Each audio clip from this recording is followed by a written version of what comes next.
और अब आपको सीधे ले चलते हैं अयोध्या, जहां पर दीपोत्सव कार्यक्रम का आयोजन हो रहा है और उत्तर प्रदेश के मुखिया योगी आदित्यनाथ कार्यक्रम में शिरकत कर रहे हैं। और अब मैं अनुरोध करूंगा माननीय पर्यटन मंत्री श्री जयवीर सिंह जी से, कृपया माननीय मुख्यमंत्री महोदय का सम्मान करें। पर्यटन मंत्री महोदय, माननीय संतों का सम्मान भी प्रारंभ हो। सभी संतों, माननीय पर्यटन मंत्री और माननीय उप मुख्यमंत्री महोदय, कृपया आप भी संतों के सम्मान हेतु आगे आएं। माननीय मुख्यमंत्री जो स्वयं गोरक्ष पीठाधीश्वर हैं, पहले संतों के सम्मान में विश्वास रखते हैं। जोरदार तालियां बजाएं मित्रों। उत्तर प्रदेश के माननीय मुख्यमंत्री महोदय जो स्वयं अयोध्या के संत शिरोमणि जितने यहां पर हैं, आदरणीय संत और धर्माचार्य, जिनके आने से ये पृथ्वी, ये धरती ऊर्जस्वित हो रही है, उनका सम्मान हो रहा है।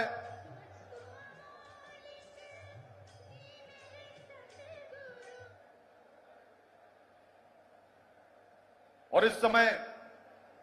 अयोध्या में ये जो 8वां दीपोत्सव है बहुत विशेष है, क्योंकि भगवान श्री राम इसी वर्ष अपने मंदिर में विराजे और उसके बाद ये पहला दीपोत्सव हो रहा है। पहला दीपोत्सव जो हुआ था उसमें 1,87,000 लगभग दिए जले थे और आज 28 लाख दिए जलाए जाएंगे मित्रों। 28 लाख पर भी आपकी तालियां जोरदार सुनाई नहीं पड़ी। अयोध्या की पावन धरती पर आज गोधूली बेला के बाद राम की पैड़ी और आसपास के स्थानों पर जो दृश्य देखने को मिलेगा वो अलौकिक, अद्वितीय, अनुपम और अप्रतिम होगा। संत जनों का सम्मान करते हुए माननीय पर्यटन मंत्री महोदय और माननीय उप मुख्यमंत्री महोदय, हम सब अत्यंत अनुग्रहित हैं। ये अयोध्या के पूज्य संत इस कार्यक्रम में पधारे और इस समय उनका सम्मान हो रहा है। उनकी ऊर्जा और उनकी आभा हम सबको मिल पा रही है। परम पूज्य संतगण हमारे बीच विराजमान हैं और जिस प्रदेश के मुखिया स्वयं संत हों, गोरक्ष पीठ के पीठाधीश्वर हों, क्या ही कहना है मित्रों ऐसी सरकार का, ऐसे शासन का। इस समय यह प्रक्रिया लगभग समाप्त होते हुए सभी संतजन हमारे बीच विराजमान और ये भव्य दीपोत्सव अपनी पूरी गरिमा के साथ आज इस पावन अयोध्या धाम पर जो 5 पुरियों में से एक है, अयोध्या, मथुरा, माया, काशी, कांची, अवंतिका, पुरी द्वारावतीश्चैव सप्तैता मोक्षदायिका। माननीय मुख्यमंत्री महोदय का सम्मान करते हुए माननीय पर्यटन मंत्री और माननीय केंद्रीय मंत्री महोदय हमारे बीच सहृदयता के साथ आए हैं, श्री गजेंद्र सिंह शेखावत जी। हम बहुत अनुग्रहित हैं माननीय केंद्रीय मंत्री महोदय के कि वो हमारे बीच पधारे। अयोध्या की धरती पर भारत सरकार के केंद्रीय पर्यटन मंत्री का सम्मान हो रहा है। आदरणीय श्री गजेंद्र सिंह शेखावत जी, भारत सरकार के केंद्रीय पर्यटन मंत्री हमारे मध्य इस दीपोत्सव में पधारे हैं। हम सब उनके प्रति आभार प्रकट करते हैं और माननीय मुख्यमंत्री महोदय का सम्मान हो रहा है। माननीय मुख्यमंत्री महोदय को पंचमुखी हनुमान जी की प्रतिमा दी जा रही है। माननीय केंद्रीय मंत्री महोदय को जो राम दरबार दिया गया, ये लोकल से ग्लोबल हो रहे वाराणसी के लकड़ी के खिलौने हैं मित्रों। वाराणसी के लकड़ी के खिलौने जिन्हें माननीय प्रधानमंत्री महोदय भी अनेक राष्ट्राध्यक्षों को दे चुके हैं, वो सम्मान आज दिया जा रहा है।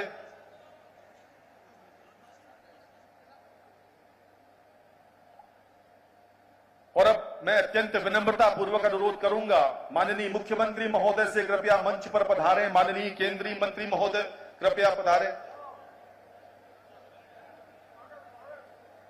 जी। कृपया माननीय संस्कृति मंत्री महोदय स्वागत संबोधन के लिए। धन्यवाद आदरणीय संचालक जी। सनातन संस्कृति के सबसे बड़े पुरोधा, भारत की आदर्श संस्कृति और जीवन के कर्णधार भगवान प्रभु श्री राम जी की पवित्र जन्मस्थली श्री अयोध्या जी के पावन अवसर पर लगभग 500 वर्षों के लंबे त्याग, तपस्या, संघर्ष और बलिदानों के बाद भगवान श्री राम जी के भव्य दिव्य अलौकिक मंदिर निर्माण के बाद पहले दीपोत्सव कार्यक्रम के अवसर पर उपस्थित बहुत बहुत सम्मानित, जिनके नेतृत्व में उत्तर प्रदेश ही नहीं पूरे देश में सनातन संस्कृति का ज्वार आया है, जिन्होंने प्रदेश के बारे में देश और दुनिया की अवधारणा बदलने का काम किया है। ऐसे हमारे सम्मानित हमारे आदरणीय मुख्यमंत्री श्रीमान योगी आदित्यनाथ जी और ऐसी भारत की धरती जो वीरों के लिए, राष्ट्रभक्ति के लिए सदैव जानी जाती है, जिनका पौरुष आदिकाल से हमेशा पूरे देश को एक नई ऊर्जा देता रहा है, ऐसी धरती के लाल भारत सरकार के पर्यटन और संस्कृति मंत्री आदरणीय बड़े भाई श्री गजेंद्र सिंह शेखावत जी, आदरणीय डिप्टी सीएम उत्तर प्रदेश श्री ब्रजेश पाठक जी, आदरणीय मंत्री और अयोध्या जिले के प्रभारी आदरणीय सूर्य प्रताप सिंह शाही जी, बहुत बहुत सम्मानित आदरणीय मंत्री श्री सुखदेव सिंह जी, आदरणीय मंत्री श्री शशि शर्मा जी, पूज्य संत कमल नयन दास जी, पूज्य जगत गुरु रामानुज आचार्य जी, पूज्य राजकुमार दास जी, पूज्य धर्मदास जी महाराज, मेयर साहब, यहाँ उपस्थित सभी हमारे सम्मानित विधायकगण, एमएलसी साथियों, सभी अन्य जनप्रतिनिधिगण और यहाँ उपस्थित आदरणीय वेद प्रकाश जी, आदरणीय अमित चौहान साहब, आदरणीय रामचंद्र यादव जी, आदरणीय अभय सिंह जी और अन्य सभी सम्मानित जनप्रतिनिधिगण, सभी को इस पुनीत पावन अवसर पर, इस ऐतिहासिक क्षण पर सनातन संस्कृति के अद्भुत इस कार्यक्रम के अवसर पर मैं आप सबको हृदय से बहुत बहुत बधाई देता हूं कि पहला दीपोत्सव का कार्यक्रम मंदिर निर्माण के बाद हो रहा है। इस अवसर पर इसकी भव्यता, दिव्यता, अलौकिकता के क्षणों पर बहुत बहुत आपका अभिनंदन, वंदन, स्वागत करता हूं। साथियों, जैसा कि हम सब जानते हैं कि बहुत लंबा संघर्ष हुआ, सनातन संस्कृति को कुचलने का, दबाने का लंबा क्रम चला, लेकिन बधाई देना चाहेंगे अपने आदरणीय यशस्वी प्रधानमंत्री जी को, बधाई देना चाहेंगे अपने आदरणीय यशस्वी मुख्यमंत्री जी को, जिन्होंने तमाम प्रयासों के बाद और तमाम अवरोधों को हटा करके वो क्षण हमारे सामने, हमारे राष्ट्र के सामने प्रस्तुत किया, जब राम लला जिसकी परिकल्पना बहुत समय पहले, 500 वर्ष समय पहले की गई थी, वो साकार होती हुई नजर आई। और हम सब वर्तमान पीढ़ी के लोग सौभाग्यशाली हैं कि हमारी पीढ़ी में ये क्षण आए कि आज भव्य दिव्य अलौकिक मंदिर साकार स्वरूप लेने में हम लोग कामयाब हुए। अंत तक कितनी पीढ़ियां चली गई जो संघर्ष करती रही, त्याग करती रही, तपस्या करती रही और जिन्होंने बलिदान देने का काम किया, लेकिन उनके जीवन में ये क्षण नहीं आ पाया। हम बहुत सौभाग्यशाली हैं कि हम सबके जीवन में ये क्षण आए हैं और मैं समझता हूं कि आज ऐसा पुनीत कार्यक्रम है जिसको हम लोग लगातार वैसे तो भव्यता, दिव्यता, अलौकिकता देते ही रहे हैं, लेकिन इस बार मंदिर बनने के बाद के पहले कार्यक्रम में जो हम लोग पिछले इस कार्यक्रम के कीर्तिमान बनाते रहे हैं, अपने ही कीर्तिमानों को बना करके अगले साल का जब कार्यक्रम हुआ है तब तक उन कीर्तिमानों को तोड़ने का काम करके नया विश्व रिकॉर्ड हमने बनाया है। और इस बार हम लोग पुनः 25 लाख से दियों का प्रज्वलन एक साथ करके और 1100 से ज्यादा वेदाचार्यों के द्वारा मां सरयू के तट पर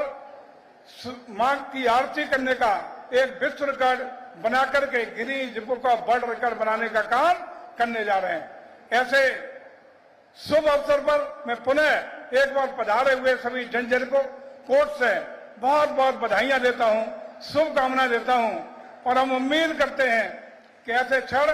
हम लोगों के जीवन में निरंतर आते रहे। हमारा देश सनातन संस्कृति के रूप में, सनातन परंपराओं का आदर्श बन के आदरणीय मोदी जी और आदरणीय योगी जी के नेतृत्व में न सिर्फ हम विश्व गुरु पुनः बने, बल्कि आने वाले वर्षों में भारत पुनः विश्व का नेतृत्व करे, विकासशील भारत से विकसित भारत बनने का सपना पूरा करे। इसी आशा विश्वास के साथ मैं आप सब लोगों का, खास रूप से अपने माननीय केंद्रीय मंत्री जी का इस पावन धरा पर उत्तर प्रदेश सरकार के पर्यटन संस्कृति विभाग की ओर से हृदय से अभिनंदन करता हूं, वंदन करता हूं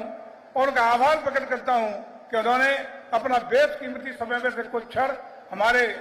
इस कार्यक्रम के लिए उपलब्ध कराए हैं। मैं उनको बहुत बहुत धन्यवाद ज्ञापित करते हुए इस आशा उम्मीद के साथ कि दीपोत्सव का एक पावन पर्व हम सब के लिए, पूरी सृष्टि के लिए, मानवता के लिए, लोक कल्याण के लिए बहुत ही शुभ हो, सुख समृद्धि पूरे देश और प्रदेश में आए। तो हमारा उत्तर प्रदेश भी भारत के साथ साथ हिंदुस्तान का ग्रोथ इंजन बनने का सपना पूरा करें। हम लोग तेज गति से बढ़ती हुई अर्थव्यवस्था है और यह अर्थव्यवस्था भारत के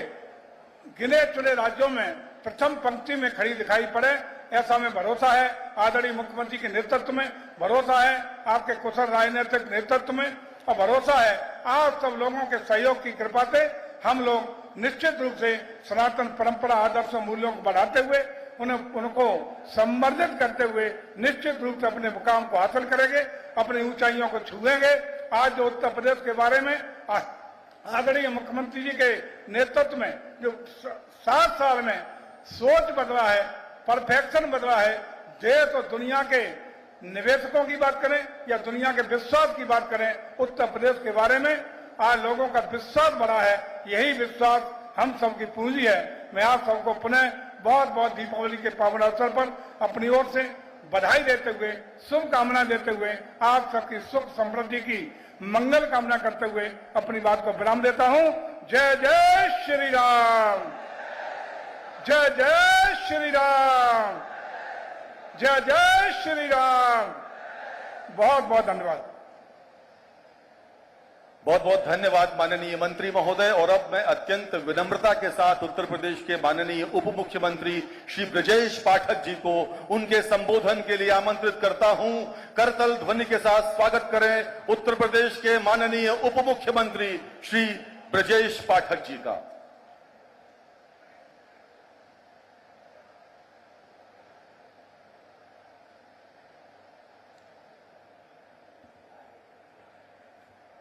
बोलो सियावर रामचंद्र के, बोलो सियावर। ब्रजेश पाठक जी, मंच पर उपस्थित माननीय प्रभारी मंत्री, कृषि मंत्री आदरणीय श्री सूर्य प्रताप शाही जी, पर्यटन और संस्कृति और टूरिज्म के मंत्री आदरणीय श्री जयवीर सिंह जी, जल शक्ति मंत्री आदरणीय श्री स्वतंत्र देव सिंह जी, मंच पर उपस्थित आदरणीय मंत्री श्री सतीश चंद्र शर्मा जी, सभी सम्मानित जनप्रतिनिधिगण और भगवा का वेश धारण करके इस धर्म की ध्वजा को अक्षुण्ण बनाए रखने के लिए, इस सनातन के ध्वज को हमेशा बुलंद रखने के लिए, सनातन रूपी गंगा रूपी सरिता को सदैव प्रवाहमान करने के लिए भगवा का वेश धारण करके अपने जीवन को समर्पित करने वाले जगत गुरु रामानुजाचार्य जी, महंत श्री कमल नयन दास जी महाराज, महंत श्री राजकुमार दास जी महाराज, श्री जगत गुरु राम दिनेशाचार्य जी महाराज, महंत श्री राम शरण दास जी, महंत देवेंद्र प्रसादाचार्य जी, महंत गिरीशपति त्रिपाठी जी, जो इस अयोध्या के महापौर भी हैं, यहां उपस्थित सभी संतों के श्री चरणों में प्रणाम करते हुए इस पावन दिव्य अवसर पर जब एक नव्य दिव्य दीपोत्सव यहां मनाया जा रहा है और उत्तर प्रदेश शासन के लगातार इस 8वें दीपोत्सव के संस्करण में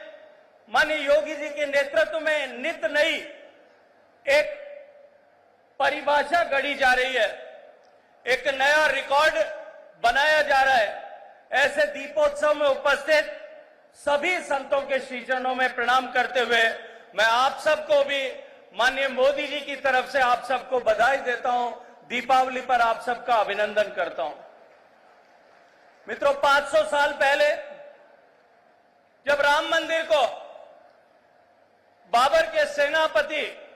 मीर बाकी ने ध्वस्त किया था, उससे पहले 2000 साल का लिखित इतिहास इस भारत का, भारत की संस्कृति, भारत की महान सभ्यता, भारत का ऐश्वर्य, भारत की बौद्धिक संपदा, भारत का विकास, भारत का ज्ञान विज्ञान, इन सब से आकर्षित होकर के हजारों लोग भारत में आए। भारत के इतिहास के पन्नों को पलट करके हम देखें, अनेक लोगों ने भारत में आकर के कुछ जानने की, कुछ पहचानने की, कुछ खोजने की उत्कंठा से भारत में प्रवास किए। देश के अनेक हिस्सों में इस तरह से दुनिया भर से आने वाले भारत को जानने के लिए आने वाले लोगों के पदचिन्ह मिलते हैं। लेकिन कालांतर में कुछ ने ईर्ष्यावश, कुछ ने डाहवश,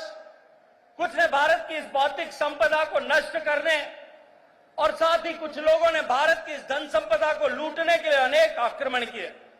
हजारों सालों तक भारत पर आक्रमण हुए, चंगेज खान से लेकर के और मुगलिया सल्तनत तक 2000 साल तक लगातार इस भारत पर आक्रमण हुए। और उसके बाद में भी भारत भूमि पर डच आए, फ्रांसीसी आए, पुर्तगीज आए, ब्रिटिश आए, उन सब ने भी सनातन व्यवस्था को छिन्न भिन्न करने का प्रयास किया। लेकिन भारत में भगवा का वेश धारण करके इस सनातन की परंपरा को प्रवाहमान करने के लिए जो संत परंपरा थी, इस संत परंपरा में ने भारत की सनातन परंपरा को अक्षुण्ण बनाए रखा। मैं इस संत परंपरा के वाहक माननीय योगी जी से लेकर के जितने साधु संत यहां उपस्थित हैं, उन सबको एक बार फिर इस सनातन को अक्षुण्ण बनाए रखने के लिए उनके श्री चरणों में प्रणाम और अभिनंदन करता हूं, अभिवादन करता हूं। मित्रों, 500 साल पहले जब ये रामलला का मंदिर तोड़ा गया होगा, उससे पहले भी हजारों सालों के उस आक्रमणों के इतिहास में इस सनातन के मानबिंदु को की रक्षा के लिए अनेक लोगों ने अपना जीवन समर्पित किया। लेकिन जब उस 1528 में जब मीर बाकी ने भगवान श्री राम के मंदिर को तोड़ा, तब से भारत के सौभाग्य का सूर्य अस्त हो गया और तब से लेकर के निरंतरम पतन के रास्ते पर चलते हुए उस मुकाम पर आ गए थे कि भारत की पहचान ही पूरे विश्व भर में धूली धूसरित हो गई थी। लेकिन सौभाग्य का सूर्य फिर उदय हुआ है। भगवान श्री राम के मंदिर पर जिस दिन प्राण प्रतिष्ठा के बाद में ध्वजारोहण हुआ और भगवान राम के मंदिर में उस ध्वजा के चढ़ने के साथ ही भारत के सौभाग्य का सूर्य पुनः उदय हो गया। आज भारत की पहचान पिछले 10 वर्षों में माननीय मोदी जी के नेतृत्व में काम करने वाली सरकार के चलते, उन प्रयासों के चलते भारत की पहचान पूरे विश्व भर में बदली है। दुनिया का भारत की तरफ देखने का नजरिया बदला है। भारत ने जिस गति के साथ प्रगति की है, पूरा विश्व विस्मित दृष्टि से भारत की तरफ देख रहा है। भारत के ज्ञान की, भारत की ज्ञान परंपराओं की, भारत की संस्कृत की, भारत के योग की, भारत के आयुर्वेद की, भारत की गौ माता की, भारत की चिकित्सा पद्धति, आयुष पद्धति की, भारत के विज्ञान की, भारत के दर्शन की, भारत की संस्कृति की और भारत के सांस्कृतिक परंपराओं के हर एक अंग और उपांग की जो पूरी दुनिया में आज महत्वपूर्ण स्थापित हो रही। ये भगवान श्री राम के मंदिर के स्थापना के बाद जब भारत के सौभाग्य का सूर्य वापस उदित हो रहा है, मित्रों, हम सौभाग्यशाली हैं कि हम उस संकल्प के साथ में माननीय प्रधानमंत्री मोदी जी के नेतृत्व में देश को विकसित बनाने की दिशा में आगे बढ़ रहे हैं। यह आज का दीपोत्सव निश्चित रूप से हम सब के लिए एक संकल्प का दिन है कि हम भगवान श्री राम के उस सुशासन को वापस स्थापित करेंगे, भगवान श्री राम के आदर्शों का शासन स्थापित करके इस देश को विश्व का सबसे शक्तिशाली, संपन्न और सामर्थ्यशाली देश बनाएंगे। लेकिन भारत की शक्ति, भारत का सामर्थ्यवान होना, उसका उद्देश्य जो है विश्व कल्याण है। और विश्व कल्याण के लिए ये जो प्रयाण है, ये निश्चित रूप से भारत को विश्व गुरु के रूप में प्रतिस्थापित करेगा। मैं श्रद्धेय योगी जी को हृदय पूर्वक बधाई देते हुए कि उन्होंने जिस तरह से नए नित नए कीर्तिमान न केवल उत्तर प्रदेश की प्रगति के बनाए, न केवल उत्तर प्रदेश में सुशासन और अनुशासन स्थापित करने के बनाए, अपितु उत्तर प्रदेश और भारत की इस महान संस्कृति को भी पूरे विश्व के पटल पर आलोकित करने के भी नए कीर्तिमान गढ़े हैं। ये लगातार 8वां कीर्तिमान आज 28 लाख दियों के एक साथ प्रकाशमान होने से रचा जाने वाला है। और ये जो 28 लाख दिए एक साथ भगवान श्री राम के इस पवित्र जन्म स्थल पर जलाए जाएंगे, उसे जो प्रकाश उत्सर्जित होगा वो निश्चित रूप से इस भारत के लिए एक नई दिशा, एक नई चेतना का प्रवाह करेगा। भारत के 140 लोगों के मन में, मस्तिष्क में, बुद्धि में, उनके जीवन में नया प्रकाश संचारित कर उन्हें आगे बढ़कर के भारत को विकसित बनाने की प्रेरणा देगा। आप सबको हृदय पूर्वक दीपोत्सव की शुभकामनाएं देते हुए इस 5 दिन के अनूठे, अनुपम, अलौकिक, अद्वितीय और अनिर्वचनीय इस उत्सव के लिए योगी जी को और पूरी सरकार को बधाई देते हुए मैं आप सबको पुनः शुभकामनाएं देता हूं। जय जय श्री राम।